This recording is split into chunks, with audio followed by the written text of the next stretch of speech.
아침이 즐거우면 하루가 행복합니다. 안녕하세요. 생방송 아침이 좋다의 김경섭입니다. 11월 27일 금요일 아침 이경림입니다. 11월도 얼마 남지 않았는데요. 11월은 불조심 강조의 달이라는 거 다시 한번 떠올려보면 좋겠습니다. 네. 겨울나기 준비가 한창인 요즘 중요한 월동 준비 항목 중에 하나가 바로 화재 대비 아니겠어요? 네, 그렇습니다. 작은 화재인 경우에는 소방시설인 소화기만 있어도 효율적으로 화재 진압이 가능하다고 하는데요. 그래서 요즘 펼쳐지는 운동이 있는데 바로 119를 비치합시다라고요. 그렇습니다. 네. 운을 떼면서 좀 소개해드리죠. 운을 떼주세요. 네, 1, 한 가정 그리고 한 차량에 1, 한 대 이상의 소화기와 감지기를 마지막 9. 구비합시다. 구비합시다. 예, 이거잖아요. 예. 네, 그렇습니다. 초기 화재의 경우에는 소화기 한 대가 소방차 한 대와 맞먹는 효과를 가지고 있다고 하니까요. 우리 집과 차량에 소화기를 꼭 구비해 두시면 좋을 것 같아요. 그렇습니다. 예, 예전에 아버님 댁에 보일러 한 대 놔드려야겠어요라는 네. 광고 문구가 있었는데 이제는 부모님 댁에 소화기도 한 대 챙겨드리면 좋겠습니다. 네, 그리고 소화기를 구비하는 것에 그치지 않고 유효기간도 확인을 해주셔야 되는데요. 제조일이 10년 이상 된 노후된 소화기는 교체를 해주셔야 되고요. 또 기간 연장 검사를 받으셔야 된다고 합니다. 구비된 소화기도 꼼꼼하게 체크를 해주세요. 네, 자 그럼 오늘 날씨부터 먼저 알아봅니다. 강혜라 기상캐스터. 네, 강혜라입니다. 네, 오늘 아침도 어제 아침처럼 그렇게 춥게 느껴지지는 않는데요. 오늘 낮에는 어떨지 그리고 주말 날씨도 함께 전해주시죠. 네, 오늘 외출하실 때는 미세먼지용 마스크와 함께 두툼한 외투를 준비하셔야겠습니다. 현재 대기가 정체되면서 우리 지역은 초미세먼지 농도가 높게 나타나고 있는데요. 다행히 오후에 찬바람이 불면서 초미세먼지는 거치겠지만 추위가 몰려오겠습니다. 오늘 낮 기온은 대전이 9도에 머물겠고 내일 아침은 대전 기온 영하 2도까지 뚝 떨어지겠습니다. 감기 걸리지 않도록 추위 대비 잘해주시기 바랍니다. 위성 영상입니다. 오늘은 고기압의 가장자리에 들겠습니다. 구름이 많다가 낮부터 차츰 맑아지겠습니다. 지역별 날씨입니다. 낮 기온은 아산 8도, 대전 9도, 논산 10도로 어제보다 2에서 4도가량 낮겠습니다. 충남 서해안은 한낮에 태안 8도, 보령 9도에 그치겠고 내일까지 거센 바람이 불겠습니다. 파도는 서해 중부 앞바다에서 2m, 먼바다에서 3m까지 높게 일겠고 바람도 매우 강하게 불겠습니다. 항해나 조업하시는 분들은 유의하시기 바랍니다. 주간 날씨입니다.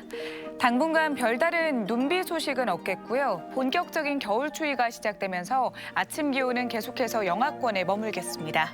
날씨였습니다.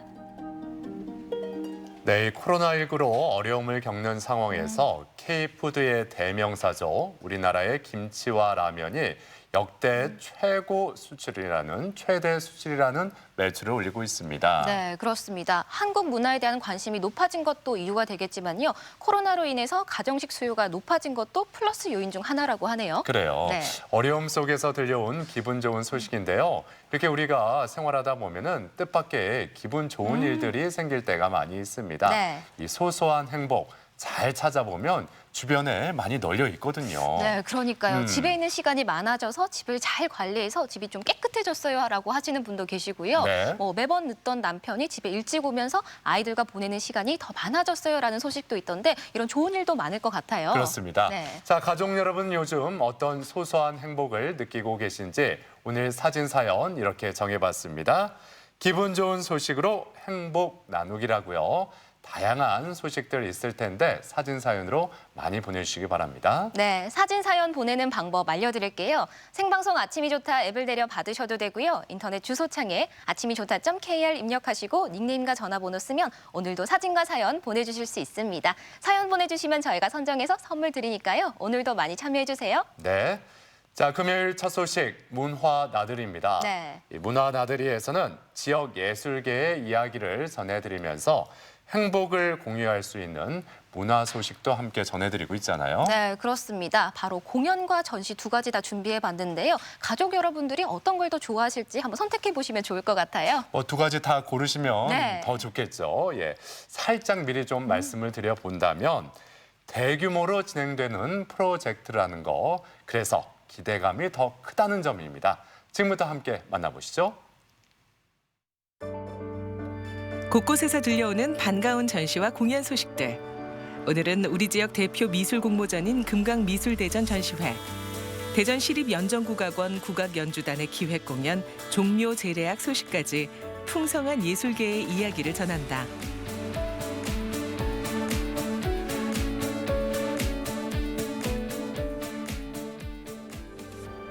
미술문화 발전과 신진 예술인 발굴을 위한 금강미술대전. 올해는 서양화와 한국화 부문 외에도 서예, 문인화 분야를 신설. 550여 점의 작품 가운데 2020년의 수상작이 결정됐다. 창의적인 작품들이 많이 나오고 또한 생각할 수 없는 획기적인 실험 작품들이 많이 나왔다고 생각을 합니다. 또 그 신예들이라고 하지만 일반 작가들보다 톡톡 튀는 아이디어를 삽입시켜서 좋은 작품을 만들어서 출품했다고 봅니다. 먼저 전체 부문을 통틀어 딱 한 명에게 돌아가는 영예의 대상. 올해의 주인공은 과거에도 여러 번 금강미술대전에 문을 두드렸다는 7전 8기의 인물. 서양화 이경래 작가다. 한 20년 전에 몇 번 참여했는데요. 솔직히 성적은 아주 낮은 상이었고요. 하지만 이번에 이제 아주 큰 대상을 받게 돼서 저한테는 아주 굉장히 큰 영광이고, 출품한 작품의 제목이 내 마음의 풍경입니다. 여행지에서 느꼈던 느낌, 감정 이런 걸 연상하면서 어떤 형식의 틀을 벗어나서 단순하면서도 그 동화적인 상상력을 표현해봤습니다. 늦깎이 대학원 생활을 시작하면서 현대적인 스타일로 작품을 재정비. 단순히 감각에만 치우치는 잘 그린 그림이 아니라 내면을 들여다보는 깊이 있는 작품을 그리기 시작했다. 제가 원래 전공은 상업 디자인인데 졸업하고 나서 접할 기회가 별로 없었어요. 그리고 결혼하고 이제 주부가 되면서 서양화를 접할 기회가 생겼는데 정말 붓을 놓을 수 없는 그러한 작품 활동을 해왔기 때문에 서양화라고 하면은 언제 어디서나 쉽게 접할 수 있는 매력이 있고, 또 야외 같은 데서 다 같이 또 그릴 수 있는 그런 매력이 있는 것 같아요. 다양한 작품을 통해서 서양화의 매력에 푹 빠져서 지내는 이경래 작가. 인생 황혼 무렵에 작가로서의 삶도 황금기를 향해 간다. 앞으로 그림을 예쁘게 잘 그리는 그런 작가가 아니고, 꾸밈은 없지만 또 때로는 거칠지만 내 마음의 세계를 표출해내서 내 자신을 표현하고 싶은 그런 작가가 되고 싶고요. 또 한 가지 스타일만 고집하지 않고 끊임없이 변하는 작가가 되고 싶은 거죠. 최우수상 수상자 중 한 명은 아직 20대. 대학원에서 공부하며 조교로 활동하는 청년 서예가 김용재. 이 상이 과분하다며 겸손함을 보이는 젊은 예술인이다. 아직 제가 많이 부족한 것 같지만 더 열심히 하라는 뜻에서 그렇게 큰 상을 받은 것 같고요.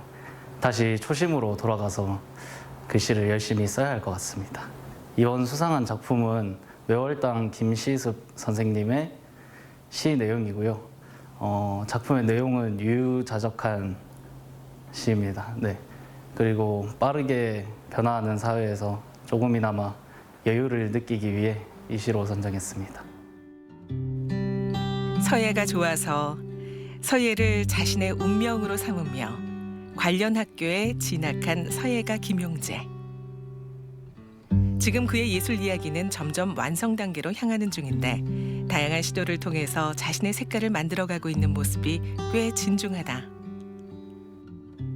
저는 어릴 때 부모님이 서예학원을 가보라고 하셔가지고 네, 그렇게 가서 서예를 시작했는데 저한테 적성도 잘 맞고 그래서 대학교까지 오게 되었고요. 서예 5채 전서, 예서, 해서, 행서, 초서, 법첩, 임서를 통해서 전통 서법에 맞는 글씨를 쓰고 있습니다.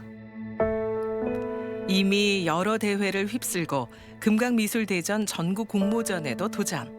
서예 부문에서는 최고의 상을 받은 신예 중의 신예 김용재는 큰 미래와 가능성을 품으며 앞으로가 더 기대되는 서예가다. 네, 앞으로 다양한 휘호 활동과 예술 활동을 통해서 예술적 감각을 키워나가고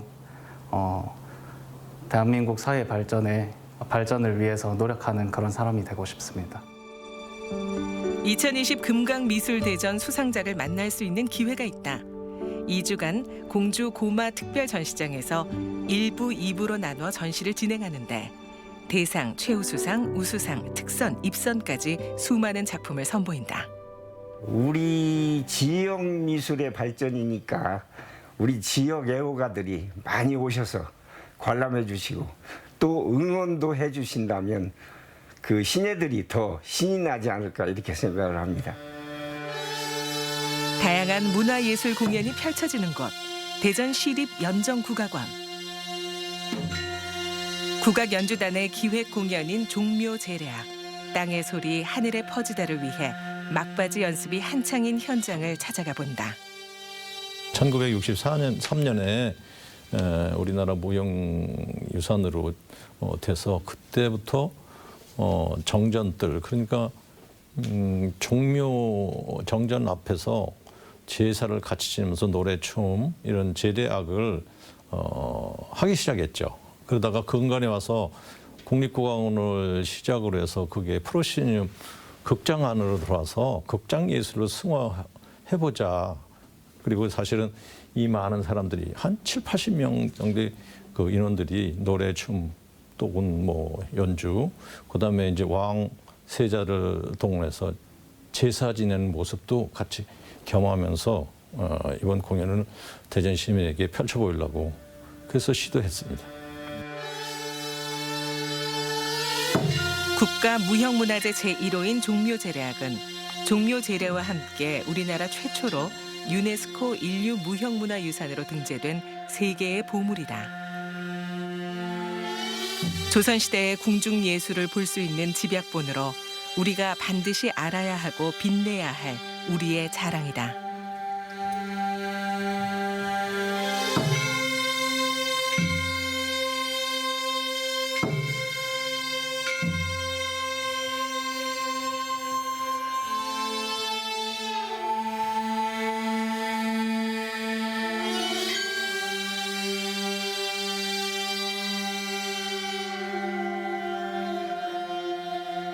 종묘제례악의 이제 특징은 악작과 악지라고 말할 수 있을 것 같은데요. 이 악작은 음악의 시작을 뜻하는 단어이고요. 악지는 음악의 끝을 의미하는 단어인데요. 이 악작과 악지에서 박, 축, 등의 타악기들이 굉장히 특색 있게 그리고 수신호처럼 연주를 하기 때문에 조금 더 두드러지는 특징일 것 같습니다. 평소에 흔히 볼 수 없었던 악기들이 등장하며 전통 악기가 총출동하게 되는 공연. 많은 이들의 관심을 사로잡기에 충분한데 다채로운 음율 안에서 눈길을 사로잡는 악기로 편경과 편종 등도 빼놓을 수 없다. 보통 때에는 이제 해금, 대금, 피리, 장구 요런 악기들은 자주 접하셨을 악기들이고요. 그 이외에도 편종, 편경, 방향 그리고 어랑 축 같은 악기 같은 경우에는 이런 제례악에서만 또 들을 수 있는 타악기이기 때문에 굉장히 좀 의미가 있을 것 같습니다. 악, 가, 무의 종합예술로 총 3부로 진행되는 이번 무대. 전통무용은 2부에서 정제 혹은 궁중무용이라는 독립적인 장르로 만날 수 있는 건 물론이고 의식의 한 절차인 일무로도 소개된다. 일무는 한자 그대로 풀면 줄을 지어서 춤을 춘다라는 뜻입니다. 종묘대제 때 종묘제례악과 그 종묘제례무 를 추면서 역대의 왕과 왕비의 신위를 모시던 종묘에서 나라의 번영을 위해서 제사를 지냈던 대사에서 추어졌던 춤입니다. 본 공연에서는 더욱더 화려한 볼거리를 제공, 전통 의상까지 갖춰 입고 제례 행사 등을 재현하는 등 눈과 귀를 모두 즐겁게 할 구성으로 이어진다. 죽은 자를 위한 것이기도 하고 산 자를 위한 음악이기도 한 이런 모습들이 참으로 좋으니까 옛것과 오늘을 이어주는 가교가 뭘까? 가서 한번 보자. 일단 이 자리에 와서 보는 것이 더 중요한 거 아닌가. 그러니까 한번 와서 우리 음악을 심취해 보시기 바랍니다.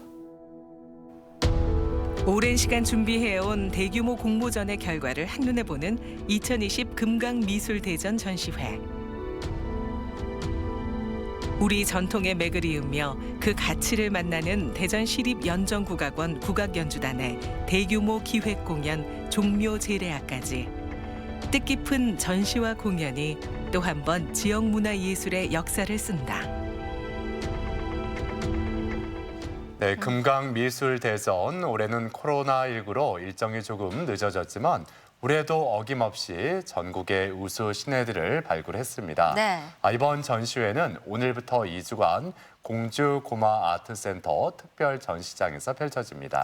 네, 그리고 오늘 저녁에 만날 수 있는 공연 소식, 대전시립연정국악원 국악연주단의 종묘 제례악 준비하는 모습을 보니까 스케일도 커 보이고 굉장히 네. 기대가 되죠. 그러니까요. 네. 이 본 무대에서 전통 의상까지 딱 갖춰서 입고 공연을 하면 보는 사람들의 입이 쩍 하고 벌어질 것 같습니다. 네. 많이들 함께해 주세요. 그렇습니다. 문화나들이 함께 해봤고요. 이번에는 특별한 역사 여행을 떠나보겠습니다. 함께 가보시죠. 우리의 역사를 아주 특별하게 기억할 수 있는 방법이 있습니다. 직접 보고 느끼며 자연스럽게 역사 공부를 할 수 있는 여행, 지금 함께 떠나보시죠. 도심 속에 위치한 작은 기차역, 광주 제1고등학교 학생들이 이곳을 찾았습니다. 이곳 역 이름이 무엇이죠? 그렇죠. 1920년대, 30년대 나주와 광주를 오고 가는 통학 기차가 있었고요. 그리고 그 기차가 광주역, 운암역, 극락강역, 나주역 이 역들을 오고 가면서 여러분의 선배님들을 태우고 다녔습니다. 극락강역 곳곳을 둘러보는 학생들, 이곳에 온 특별한 이유가 있다고 하는데요. 무슨 일로 왔어요? 선생님과 게임하러 왔습니다. 저는 역사가 더 가까워지려고 왔습니다. 저희 선생님과 역사 공부하러 왔습니다. 광주교사노조와 광주실천교사, 전남실천교사가 함께 만든 방탈출 게임 형식을 빌려서 만든 역사 추리 게임인데요. 학생들이 교과서라든지 또는 인터넷에 돌아다니는 자료들만 가지고 학습하고 공부하고 하는 것보다 실제 자기 스스로 단서를 찾아가면서 그 역사적 사실에 대해서 의미를 재구성해 갈 수 있도록 그렇게 만들었습니다. 이 게임은 5.18 민주화운동, 광복절, 안중근 의거를 기념하며 세 차례 제작 진행되었는데요. 어떻게 역사 여행 떠날 준비 되셨습니까? 좋습니다. 그러면 지금부터 인터넷 검색창이 아니라 주소창에 한글로 113 그리고 점 영어로 com 네 113.com 113.com입니다. 이번엔 학생 독립운동 역사 추리 게임이 만들어졌습니다. 그 사람을 찾아 극락강역에 오셨군요. 제대로 오셨습니다. 그 사람은 이 인근에서 농사를 짓는 사람이에요. 1922년 극락강역에서 물을 팔던 극락강 무장수와 함께 열차를 타고 문제를 풀며 91년 전 그날의 이야기를 알아가는 내용의 게임입니다. 극락강 무장수 이름 뒤집어 나오는 글자를 극락강 그럼 저기로 가면 되네. 이렇게 저거 아니야 저거? 학생들이 직접 추리를 하며 정답을 맞춰야 하는데요. 이 답들에는 역사의 의미가 담겨 있다고 합니다. 팻말 뒤에 보니까 11.3이 있더라고요. 근데 11.3 생각해보니까 저번에 학교에서 11월 3일에 광주 학생 독립기념일 해가지고 영상도 틀어주고 그것 때문에 찾은 것 같습니다. 극락강역에서 문제를 다 풀면 열차를 타고 학생 독립운동이 시작된 1929년으로 떠나게 됩니다. 당시에는 일본인 학생 칸과 조선인 학생 칸이 구분되어 있었답니다. 이런 것들을 보면 당시에 여러분 선배님들이 얼마나 차별을 받았을지를 알 수 있어요. 열차가 정착한 곳은 광주 송정역. 이곳에서 또 새로운 문제들이 학생들을 기다리고 있습니다. 왔어. 네모가 어디냐고, 네모가. 여기가 별이요. 네모가 어디야, 네모가. 왼쪽 접고 위로 한번 접으면 될 것 같은데? 왼쪽 접고. 이러고 접으라고? 이러고? 맞아, 이거? 이거 독립. 초등학생부터 고등학생까지 참여할 수 있는 이 게임은 장소에 따라 다양한 난이도의 문제로 이뤄져 있는데요. 문제를 풀며 역사적인 장소와 항일단체에 대해 배우게 됩니다. 여기 나와 있는 숫자들이 이 광주 송정역에서 역까지의 거리를 나타내는 거예요. 수원의 천머리 시옷, 그리고 195.4니까 신탄진의 중성 2, 그리고 67.8이니까 신태인의 종성, 니은을 합하면 신이고요. 같은 방법으로 하면은 신간회라는 글자가 만들어집니다. 문제를 풀고 나면 답에 대한 자세한 설명을 볼 수 있는데요. 우리 학생들 오늘 역사 공부 제대로 하네요. 신간회를 처음에 중학교 때 교과서에서 정말 짧게 배웠던 것 같은데 이렇게 미션을 통해서 또 미션 끝나고 나서 나오는 설명들을 읽어보니까 좀 더 많이 알게 되고 역사랑 더 가까워진 것 같아서 정말 오랫동안 신간회가 기억에 남을 것 같습니다. 친구들이랑 이제 풀어보면서 느낀 건데 점점 갈수록 재밌는 것 같고 이 선생님들이 문제를 되게 잘 만드신 것 같아요. 자, 학생 독립운동의 진원지인 나주에 도착했습니다. 나주역 충돌 사건이 있었던 역사적인 장소 구 나주역입니다. 1929년 10월 30일 광주에서 나주로 가는 기차 안에서 조선인 여학생을 희롱한 일본인과 맞서 싸운 학생들.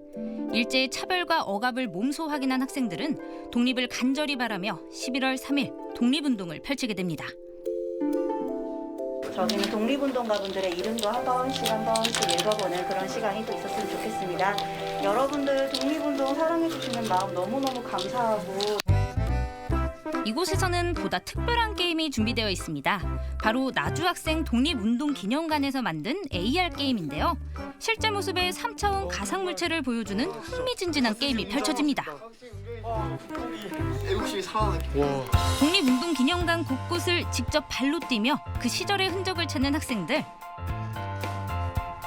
선생님들이 만든 역사 추리 게임도 빼놓을 수 없죠. 이 문제를 통해 역사적 인물에 대해서도 배울 수 있는데요. 3일 만세 운동 이후 정확히 10년 만이었습니다. 루머 사찰이죠. 나주역 사건의 주역인 학생의 이름은 무엇인가요? 이 사람 박준채 아니야? 박준채? 맞지 박준채. 근데 맞아. 근데 나 이거 진짜 많이 봤어. 그래서 책에서. 극락강 무장수는 함께한 학생들에게 이런 말을 남깁니다. 역사는 눈이고 귀다. 우리 학생들은 이 게임을 통해 어떤 의미를 찾을 수 있었을까요? 역사를 알면 세상을 보는 눈이 뜨이고 귀가 열리기 때문일 것입니다. 극락강 무장수가 자신이 보고 들은 이야기를 전국 각지로 이 노래까지 만들어서 퍼뜨렸듯이 여러분들도 오늘 보고 듣고 뿐만 아니라 느낀 것들을 널리 퍼뜨리셨으면 좋겠습니다. 평소에 역사에 대해 관심이 되게 많았는데 이번 기회를 통해서 선생님이 내주신 문제들을 풀면서 몰랐었던 내용을 잘 알게 돼서 좋았고 나주 학생 운동을 처음 알고 공부해 보니까 정말 이 학생들이 정말 멋지고 저희도 광주 일고인으로서 미래를 이끌어 나갈 주역이 될 수 있도록 공부도 많이 하고 열심히 하겠습니다. 아이들에게 교과서나 교재로 전해주는 지식 이외에 직접 체험 활동을 하는 것을 지켜보면서 또 몰랐던 부분을 직접 접하면서 흥미로워하는 모습을 보니까 우리 아이들뿐만이 아니라 조금 더 많은 아이들에게 다양한 경험의 기회가 주어졌으면 좋겠습니다. 역사를 잊은 민족에게 미래는 없다. 이렇게 역사를 기억하려는 이들이 있기에 우리의 미래는 참 밝겠죠? 앞으로도 새로운 방식의 다양한 역사 프로그램 기대해 볼게요. 네, 아픈 역사의 이야기였지만 너무 무겁지 않게끔 역사 탐방이 이루어졌습니다. 네. 학생들이 문제를 풀면서 여행을 했어요. 네, 저렇게 역사 공부를 하면 공부도 더 잘 되고 기억도 오래오래 남을 것 같은데요. 그래요. 또 그 안에서 느끼는 바도 더 크겠죠. 예. 자, 특별한 역사 프로그램 이야기 잘 만나봤습니다.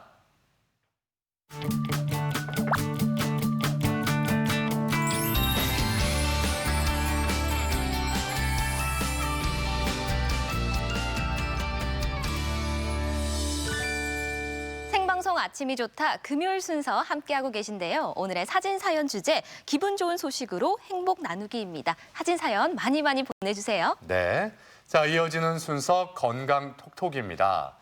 우리가 여러 가지 질환 중에서 가장 무서운 질환을 꼽으라고 하면 많은 분들이 암을 이야기하시잖아요. 네. 근데 이 암, 수술과 약물 치료뿐만 아니라 재활 치료도 참 중요하다고 하죠. 네, 그렇습니다. 암의 종류에 따라 재활 치료 방법도 다르고요. 또 운동할 때 주의점도 많다고 하는데요. 오늘 건강 톡톡 시간에는 암 환자의 재활 치료 방법에 대해서 자세히 이야기 나눠보도록 하겠습니다. 네. 자, 오늘 도움 말씀을 위해서 이효선 재활의학과 전문의 나오셨습니다. 어서 오세요. 어서 오세요. 안녕하세요. 네. 자, 먼저 암에 대해서 간단하게 좀 짚고 나서 오늘 자세한 말씀 나누죠. 예. 인간의 몸을 구성하는 가장 작은 단위를 세포라고 합니다. 네, 세포는 정상적으로 세포 내 조절 기능에 의해서 분열하고 성장하고 죽어 없어지기도 하며 세포 수의 균형을 이루어 나가는데요. 여러 가지 원인에 의해서 세포 내 유전자의 변화가 일어나게 되면 세포가 비정상적으로 변화해서 불완전하게 성숙하고 과다하게 증식하게 되는데 이를 암이라고 부릅니다. 암은 주변 조직 및 장기를 침범하고 또 다른 장기로 퍼져나가서 정상적인 장기의 구조와 기능을 파괴하기 때문에 암의 진단과 치료의 중요성은 더욱 강조되고 있습니다. 네. 암 말만 들어도 무섭게 느껴지는데요. 이 암은 주로 어떤 신체 부위에 많이 발생하게 되나요? 네, 암은 인간의 신체 중 어느 부위에서든지 발생할 수 있습니다. 인종, 국가, 성별, 나이, 생활 습관, 식이 습관 등에 따라서 암은 다양한 부위에 발생할 수 있는데요. 2020년도에 발표된 한국중앙암등록본부 자료에 의하면 2017년도 한국인에게 가장 많이 발생한 암은 위암이었고 이어서 대장암, 그리고 폐암, 갑상선암, 유방암, 그리고 간암, 전립선암, 췌장암, 담낭 및 기타 담도암 순이었습니다. 그렇군요. 근데 우리가 보통 암 치료하면은 수술적인 치료, 항암 치료, 방사선 치료 이렇게 떠올리는데 재활 치료도 중요하다 여러 번 말씀드리고 있잖아요. 네. 이 재활 치료의 중요성에 대해서 좀 자세히 말씀을 해주시죠. 네, 암 재활에 대해서 많은 분들이 생소하실 것 같은데요. 암 재활이란 암 자체 또는 암 치료 과정에서 발생하는 다양한 신체 증상 및 기능적 장애를 재활의학과 전문의 및 치료팀이 적절하게 진단하고 치료하여 환자분의 신체적, 심리적 상태를 최적의 수준으로 향상시키고 유지할 수 있도록 하며 장기간 발생할 수 있는 기능적 장애를 최소화시키는 의료적 과정입니다. 최근 암 환자분들의 생존율이 증가하고 있는데요. 5년 상대 생존율이란 일반인과 비교하여 암 환자분이 5년간 생존할 수 있는 확률을 뜻하는데 최근 5년간 암을 진단받은 환자분들의 5년 상대 생존율은 70.4%로 암을 진단받은 분들의 절반을 훌쩍 넘는 수가 5년 이상 생존하는 것으로 나타났습니다. 이렇게 암 환자의 생존율이 증가함에 따라 암의 진단과 치료에 국한된 질병 중심의 시각에서 암 환자도 일반적인 만성 질환자처럼 재활이 이루어져야 된다는 새로운 시각으로 변화하고 있습니다. 그렇군요. 네. 예. 생존율이 높아진다니까 굉장히 반가운 소식인데요. 그럼 재활 치료는 어느 과정에서 필요한 건가요? 네, 암 재활은 암 치료 전 과정에서 이루어질 수 있습니다. 암 재활 프로그램은 총 4가지로 나뉘는데요. 먼저 예방적 재활은 암 치료 전 그리고 암 치료 초기에 그 기능 저하를 최소화시키기 위해서 시행하게 됩니다. 그리고 두 번째, 회복적 재활은 암 치료 후 기능 저하가 발생한 환자를 기능 회복을 최대한 이끌어내기 위해 시행하게 되고요. 세 번째, 지지적 재활은 암의 진행으로 인해서 그 기능 저하가 서서히 심해지는 환자에서 기능 저하를 최소한 예방하고 또 합병증을 예방하기 위해 시행하게 됩니다. 마지막으로 완화적 재활은 종말기 암 환자에서 통증, 호흡곤란과 같은 증상을 완화시키고 또 합병증을 예방하기 위해 시행하게 됩니다. 이 중 회복적 재활과 지지적 재활이 암 재활 프로그램으로 주로 이루어지고 있고 이 시기의 재활이 임상적으로도 가장 중요하다고 할 수 있습니다. 그렇군요. 예. 그러면 암에 걸리면 주로 어떤 장애들이 발생을 할까요? 네, 암 환자분들이 호소할 수 있는 신체 증상이나 기능 장애는 암 종류와 관계없이 공통적으로 발생할 수 있는 문제들이 있고 또 특정 암 종류나 암 치료 방법에 따라서 특수하게 발생할 수 있는 문제들이 있습니다. 최근 국내 연구에 의하면 피로감은 모든 암 종류의 50% 이상의 환자분들이 호소하는 주요 증상이었고요. 또 통증, 근력 약화, 또 관절 운동 장애, 그리고 손발 저림과 같이 근골격계 증상이 암 종류와 관계없이 많았습니다. 네. 그렇다면 이 재활 치료가 암 환자들의 피로감을 더는 데도 도움을 줄 수 있을까요? 네, 암 환자의 피로감은 통증, 스트레스, 수면 부족, 또 빈혈 등과 같이 다양한 원인에 의해서 발생할 수 있습니다. 우선 교정 가능한 원인을 진단하고 치료한 다음에 전문적으로 처방되는 운동을 통해서 활동량을 점진적으로 늘리는 것이 암 환자의 피로감을 더는 데 도움될 수 있겠습니다. 그리고 저희가 진료실에서 흔하게 볼 수 있는 다른 문제들은 유방암 수술 후 어깨 통증과 운동 장애, 또 두경부암 수술 후 목과 어깨 운동 장애, 개용술 후 통증 증후군, 비뇨기암 수술 후 골반 통증 증후군 등이 있으며 항암 치료 후 말초신경병증, 또 호르몬 치료나 방사선 치료 후 통증 등이 있습니다. 네.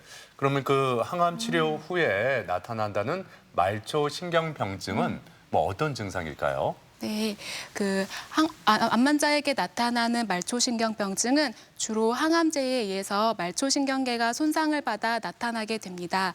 말초신경병증의 증상으로는 손발의 감각이 떨어지거나 무감각해짐, 그리고 손발에 쥐가 나는 것처럼 저리거나 화끈거림, 또 차가운 것에 노출될 경우 손발의 저림이나 통증이 심해짐, 그리고 물건을 짚거나 옷에 단추를 채우는 등의 섬세한 손동작이 어려워짐, 또 균형 감각이 떨어지고 바닥에 붕 떠 있는 듯한 느낌 등을 호소할 수 있습니다. 항암 치료를 받은 환자분들의 적게는 11%에서 많게는 87%까지 이러한 말초신경병증을 호소한다고 알려져 있는데요. 이러한 증상을 완화시키기 위해서는 몸을 따뜻하게 관리해주고 꽉 끼는 신발은 피하고 또 마사지나 운동, 재활치료를 하는 것이 도움될 수 있습니다. 그리고 통증 경감 및 신경 기능 회복을 위해서 약물 치료를 하는 것도 도움될 수 있겠습니다. 네. 그렇다면 암의 종류도 굉장히 많은데요. 암 질환 중에 이 재활 치료가 꼭 필요한 질환이 있다면 어떤 게 있을까요? 네, 다양한 재활의학적 접근을 요하는 대표적인 암은 유방암입니다. 유방암은 발생률이 높고 치료 성적 또한 굉장히 좋은데요. 유방암 수술 후에는 어깨 통증, 관절 운동 장애와 가슴 부위 통증이 흔하게 발생하고 또 유방암에 대한 호르몬 치료 후에는 전신 관절통 및 근육통이 생길 수 있습니다. 그리고 유방암 치료 후에는 림프 부종 또한 발생할 수 있는데요. 유방암 수술 후 발생하는 어깨 통증에 도움이 되는 운동 영상을 함께 보시겠습니다.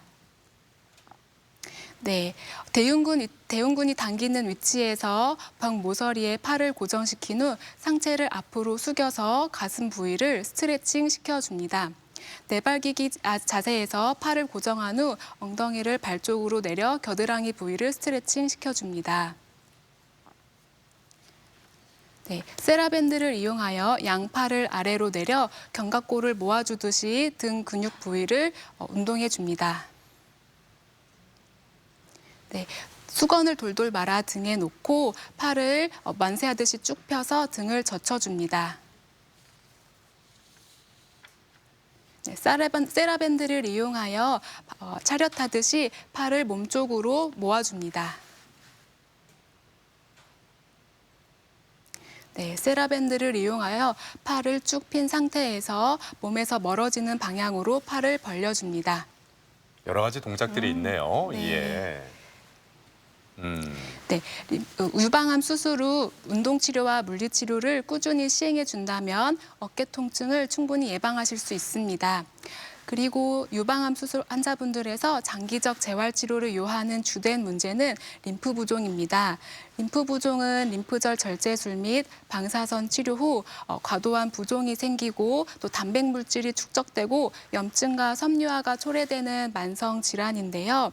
유방암 수술 환자분들 중 약 5명 중 1명이 림프 부종을 경험하는 것으로 알려져 있습니다. 네, 그 유방암인 경우에 이렇게 림프 부종이 자주 발생하나 봐요. 예. 네, 많은 유방암 환자분들께서 림프 부종 발생에 대해 굉장히 걱정을 많이 하시는데요. 예. 유방암 수술 후 림프 부종이 항상 발생하는 것은 아닙니다. 일반적으로 애과절 림프절 절제술을 통해 많은 림프절을 절제한 경우, 또 겨드랑이 부위에 방사선 치료를 받은 경우 림프 부종 발생 가능성이 높아집니다. 그리고 유방암 진단 시 환자가 나이가 많은 경우, 또 환자 체중이 많이 나가는 경우, 또 많이 사용하는 팔 쪽에 유방암인 경우 림프 발생이 좀 더 높아진다고 알려져 있습니다. 이러한 림프 부종은 환자분들께서 이제 많이 호소하시는데 이런 림프 부종을 예방하는 방법에 대해서 먼저 알아보도록 할까요? 네. 찜질, 사우나와 같이 뜨거운 환경에 노출되는 것을 피하도록 하시고, 그리고 무거운 물건은 수술한 팔 쪽으로 들지 않도록 합니다. 또 감염 시 팔의 부종이 심해질 수 있기 때문에 상처가 나지 않도록 주의하셔야 되고요. 그리고 죄송합니다. 예, 계속 말씀해 주시면 돼요. 예. 네, 그래서 부종을 예방하는 방법에 대해서 계속 알아보고 계셨는데요. 아까 그 림프 부종에 대해서 말씀을 해주셨는데 아까 그 뭐 마사지라든지 여러 가지 동작들도 앞에 다른 걸 소개해 주셨잖아요. 네. 림프 부종을 예방할 수 있는 그런 운동, 마사지도 있을 것 같은데 어떻습니까? 예. 네, 림프 부종을 예방하는 상지 림프절 그 마사지 동영상을 함께 보실까요? 예. 네. 림프 부종을 예방하기 위해서 검지와 중지를 이용하여 귀 아랫부위에서 원을 그리듯이 마사지를 해줍니다. 그리고 손가락으로 목 뒷부분에서 원을 그리듯이 마사지를 해줍니다. 그리고 쇄골 부위에서 안쪽부터 바깥쪽까지 세 구역으로 나누어서 원을 그리듯이 마사지를 해줍니다. 네. 그리고 저렇게 계속 문질러 주나요? 한 몇 번 정도 문질러 주면 되나요? 한 3번 정도 문질러 3번 정도만. 예. 이거는 하지 림프 부종에 도움되는 운동 영상입니다. 이렇게 발목을 빠르게 굽혔다 폈다 반복해 주시면 순환 장에 도움이 될 수 있습니다. 네. 그리고 이제 그 림프 부종 환자분들이 팔에 무리가 가지 않도록 테니스와 골프와 같은 운동은 피하시는 게 좋은데요. 네. 이러면 이제 일반 환자분들이 운동에 대해 염려하실 수 있는데 암 환자분들도 무리가 가지 않는 선에서 운동을 하시는 게 좋습니다. 네, 그래서 암 환자분들은 운동을 하면은 심폐기능과 근력 기능이 향상되고 또 그리고 피로감을 줄일 수 있으며 심리적인 안정을 얻는 데 도움이 될 수 있는데요. 일부 환자분들은 운동을 하면은 암이 전이된다고 하여 운동을 기피하는 경우가 있는데 이는 사실이 아닙니다. 네, 일반적으로 규칙적인 운동을 하면 암 환자의 암 재발률과 사망률을 낮추는 데 도움이 될 수 있습니다. 그렇다면 이 암 환자들에게 도움이 되는 운동을 좀 더 자세하게 짚어주실까요? 네. 예. 일반인처럼 암 환자도 유산소 운동, 유연성 운동, 근력 운동을 시행할 수 있습니다. 유산소 운동은 면역 기능을 향상시켜주고 또 지구력을 향상시켜주고 또 피로감을 줄여주는데요. 대표적인 유산소 운동은 빠르게 걷기, 자전거 타기, 에어로빅, 수영 등이 있습니다.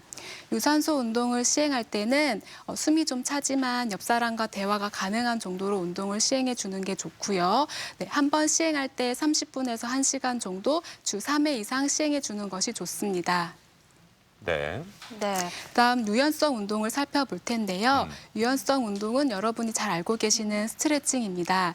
이러한 스트레칭은 수술이나 방사선 치료 후 이제 관절 구축이나 근육통을 예방하는 데 효과가 있는데요. 네, 이렇게 오른팔을 들어서 뒷목 부분을 잡은 뒤 코가 겨드랑이로 향하도록 머리를 굽혀주고 또 오른팔을 귀 윗부분을 잡은 뒤 겨드랑이가 귀가 향하도록 굽혀서 옆 목 부분을 스트레칭 시켜줍니다. 그리고 팔꿈치를 굽히고 손바닥으로 손목 부위를 젖히고 팔을 서서히 펴서 아래팔 부위를 스트레칭 시켜주고요. 네, 이렇게 침대에 엎드린 후 발목에 밴드를 고정시키고 밴드를 잡아당겨서 허벅지 앞부위를 스트레칭 시켜줍니다. 네, 똑바로 누운 후 오른팔을 최대한 몸쪽으로 구부린 후 무릎을 서서히 펴서 허벅지 뒷부분을 스트레칭 시켜줍니다. 네. 뭐 양쪽 다 번갈아가면서 네, 해줘야겠죠. 양쪽 다 똑같이 시행해 주시면 됩니다. 네. 이러한 스트레칭은 유산소 운동과 근력 운동 시행 전후에 시행해 주시면 도움이 되겠습니다. 이러한 스트레칭을 시행할 때 주의해야 될 점은 천천히 부드럽게 시행해서 관절 손상을 예방해야 된다는 것입니다. 그리고 이러한 스트레칭은 한 동작당 5에서 10회 정도 시행해주고 하루에 3회 이상 시행해주는 게 좋습니다.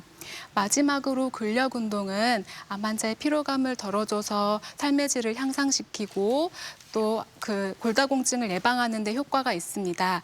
대표적인 근력 운동은 팔굽혀펴기나 아령 들기 같은 동작이 있고요. 한 동작당 10에서 15회 정도 시행해 주시고 주 3회 이상 시행하는 것이 좋습니다.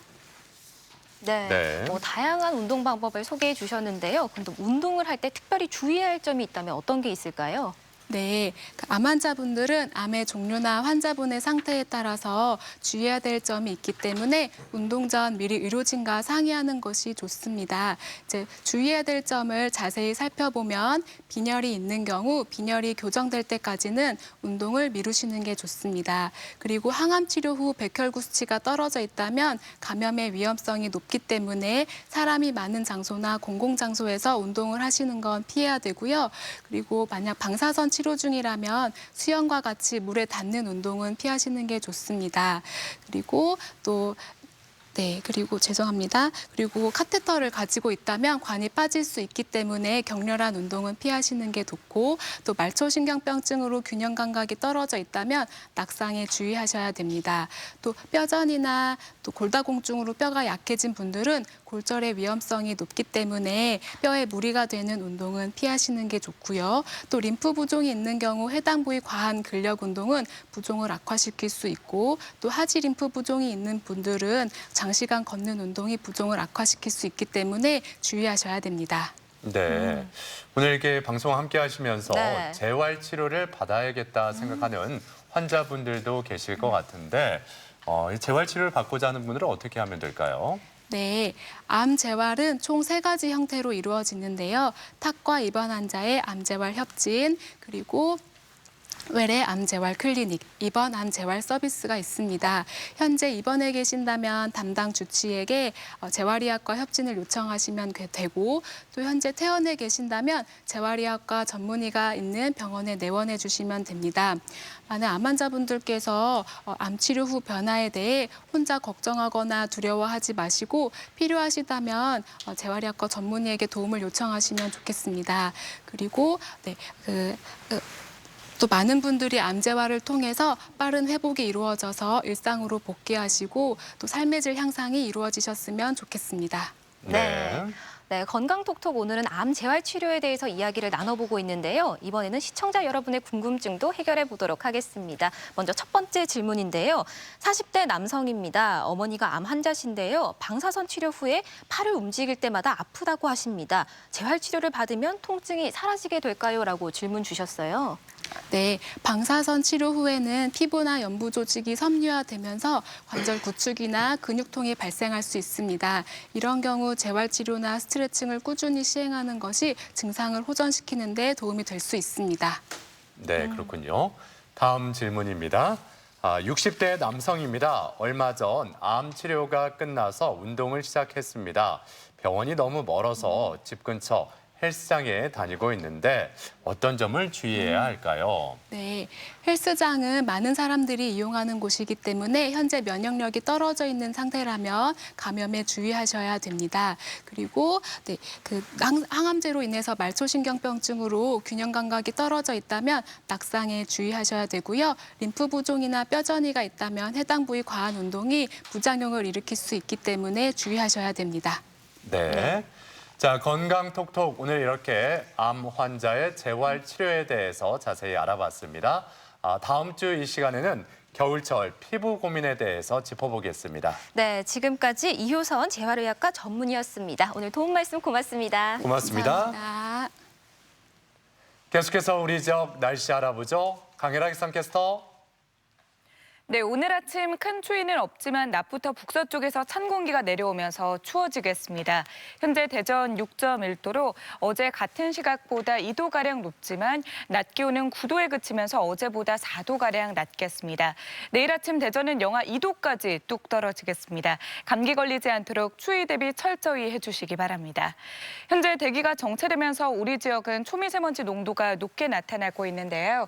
오후에는 바람이 불면서 먼지가 해소되겠습니다. 위성 영상입니다.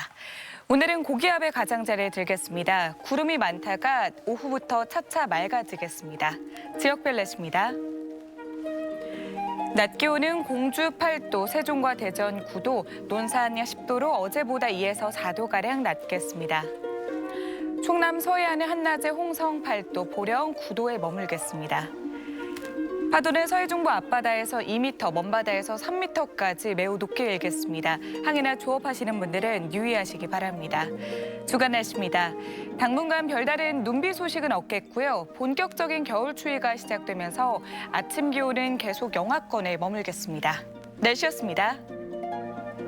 생방송 아침이 좋다는 항상 가족 여러분의 참여를 기다립니다. 좋은 방송 소재 있으면 언제든지 연락만 주시면 되겠습니다. 네, 계속해서 시청자 여러분들의 이야기 만나볼 텐데요. 오늘의 주제, 기분 좋은 소식으로 행복 나누기였습니다. 한 분씩 만나보도록 할게요. 9990번님, 앵무새를 키우고 있습니다. 와. 얼마 전 꼬물이가 태어나 정말 오래간만에 이유식도 만들고 재롱 보는 맛에 시간 가는 줄 모릅니다. 두 딸도 내일 입가에 미소가 활짝. 와, 너무 귀엽네요. 귀엽네요. 네. 이유식도 만들어주는군요. 와. 8144번님, 청소를 하고 있는데 저희 막내가 청소기를 가지고 와서 도와주네요. 아직 어린 나이에 이렇게 기특한 생각을 하는 걸 보니 행복합니다. 와. 아유, 뿌듯하시겠어요. 네. 막내가 벌써 이렇게 커서 청소도 도와주고. 5883번님, 코로나 이후로 집에 있게 되면서 건강한 음식, 요리, 홈 베이킹 등에 관심이 많이 생겼습니다. 예쁘게 플레이팅도 하면서 사진으로 남기고 새로운 취미가 생겼습니다. 네. 무엇보다 가족분들이 참 좋아하겠어요. 부럽네요. 네.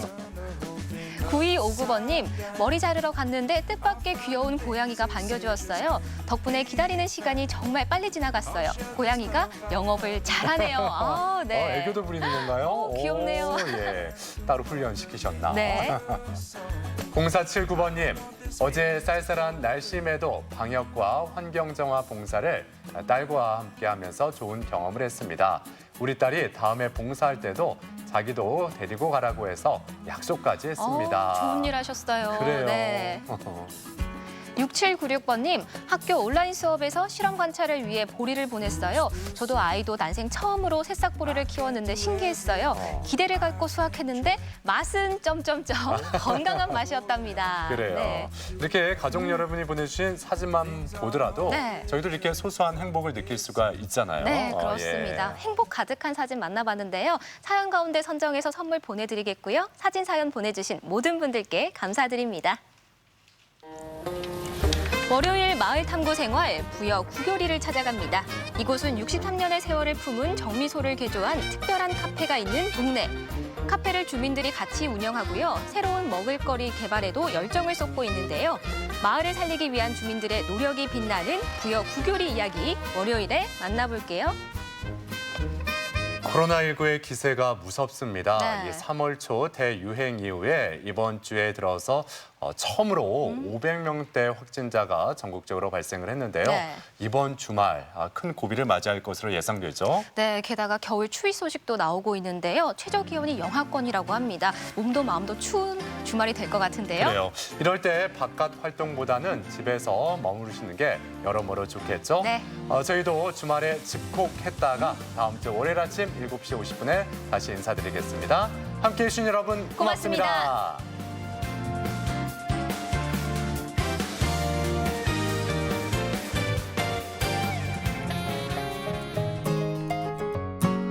생방송 아침이 좋다에 참여해주신 분들께는 농업회사 법인 주식회사 백제의 햅쌀 떡국과 멸치맛 쌀국수, 적벽강 비밀의 섬 지코센터의 숙박권, 3대 정성 주식회사 신진수산의 맛김 선물 세트, 친환경 도자기 젠 한국의 선물 교환권, 생명을 살리는 연구소 기업 최마의 에어맥 마스크를 드립니다.